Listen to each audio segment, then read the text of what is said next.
समीर चौधरी, आप बताइए।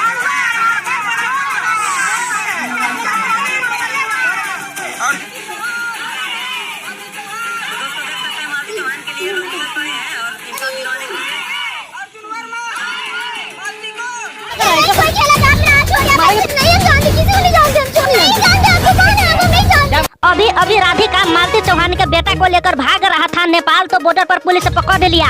अगर आप लोग चाहते हैं कि मालती चौहान के न्याय मिले तो सबसे पहले इस वीडियो के एक लाइक कर दीजिए, क्योंकि लाइक करने में कोई पैसा नहीं लगता है। जितना ज्यादा लाइक रहेगा उतना ज्यादा विष्णु राज के आगे पीछे का जो लोग है सभी को ये पता चलेगा कि मालती चौहान के सपोर्ट में इतना लोग है।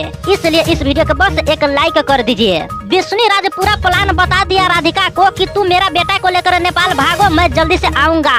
नेपाल जाने के लिए कोई वीसा या पासपोर्ट का जरूरी नहीं पड़ता है, इसलिए राधिका कुछ पैसा लेकर अपने साथ बेटा को लेकर तब भाग रहा था नेपाल। तो बॉर्डर पर पुलिस अच्छा से चेक जांच किया तो इसमें निकला कुछ पैसा और मालती चौहान के बेटा, इसलिए राधिका को अभी पुलिस पकड़ लिया है। विष्णु राज मालती चौहान से ज्यादा सुंदर लड़की के तलाश कर रहा था, ज्यादा पैसे वाली लड़की के खोजी कर रहा था। जैसे ही राधिका मिला तैसे ही मालती चौहान के बदनाम करने लगा, टॉर्चर करने लगा।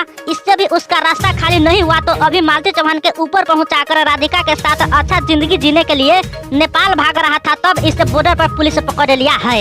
मालती चौहान के पिता बहन के कहना है कि जब तक राधिका विष्णु राज के कड़ा से कड़ा सजाए नहीं मिलेगा तब तक हम लोग चुप बैठने वाला नहीं है। अब विष्णु राज तो गिरफ्तार हो ही चुका है, राधिका भी गिरफ्तार हो ही चुका है, बस एक अपराधी अभी भी बाकी है, वो है अर्जुन। जब तक ये भी गिरफ्तार नहीं होता है तब तक ये लोग चुप बैठने वाला नहीं है। बहुत ही चतुर दिमाग लड़ा कर तब विष्णु राज मालती चौहान के ऊपर पहुंचा दिया।